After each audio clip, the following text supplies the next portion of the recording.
प्रभात।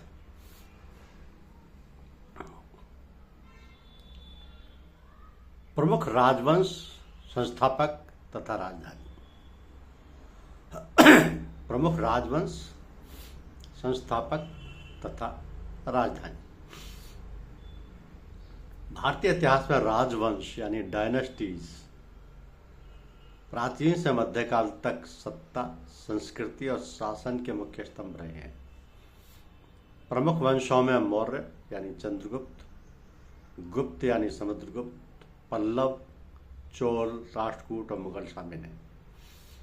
इन वंशों ने वास्तुकला जैसे एलोरा के कैलाश मंदिर, साहित्य और शासन प्रणाली के माध्यम से भारत के राजनीतिक व सामाजिक परिदृश्य को आकार दिया है। भारतीय इतिहास के प्रमुख राजवंशों की सूची इस तरीके से है कि मौर्य वंश, जिसके संस्थापक चंद्रगुप्त थे, इनकी राजधानी पाटलिपुत्र थी। नंद वंश के संस्थापक महापरानंद थे, इनकी राजधानी भी पाटलिपुत्र थी। हर्यक वंश को बिंबिसार ने स्थापित किया और राजधानी रही राजगृह। कुषाण वंश को कुजल कडफिसेसस ने स्थापित किया, राजधानी पुरुषपुर थी। शिशुनाग वंश को संस्थापक हैं शिशुनाग और राजधानी वैशाली।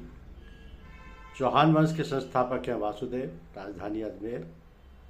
शुंग वंश के संस्थापक पुष्यमित्र शुंग और राजधानी पाटलिपुत्र।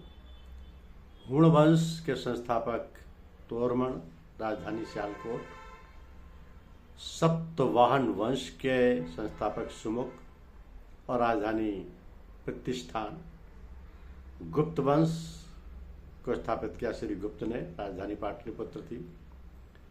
चोल वंश विजयालय द्वारा संस्थापित है, तंजौर इनकी राजधानी थी।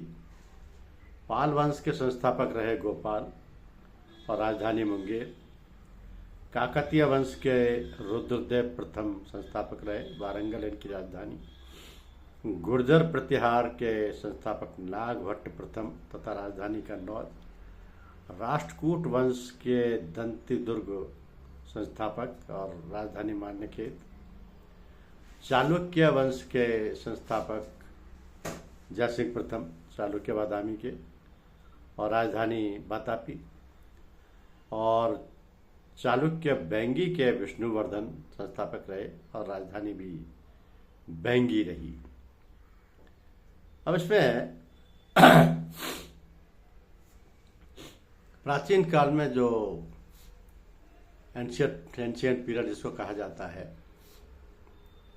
जिनमें इनके संस्थापक प्रमुख रूप से जाने जाते हैं, जैसे नंद वंश के संस्थापक महापद्मानंद, या मौर्य वंश के संस्थापक चंद्रगुप्त मौर्य, या वर्धन वंश के हर्षवर्धन।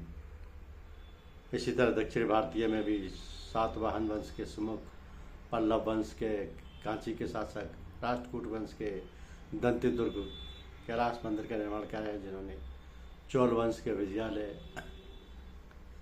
तो प्रमुख राजवंशों का जो योगदान है वो कला और वास्तुकला में राष्ट्रकूट राजाओं ने एलोरा में कैलाश मंदिर बनवाया, जबकि पल्लव वंश ने महाबलीपुरम के मंदिरों का निर्माण कराया।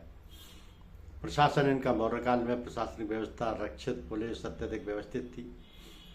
संस्कृति गुप्त काल में साहित्य और कला का विकास हुआ तथा चोल काल में चोल वास्तुकला चरम पर थी। इन राजवंशों ने भारत के इतिहास, संस्कृति और कला को समृद्ध किया है और इसलिए इनके संस्थापकों के नाम को सम्मान से लिया जाता है।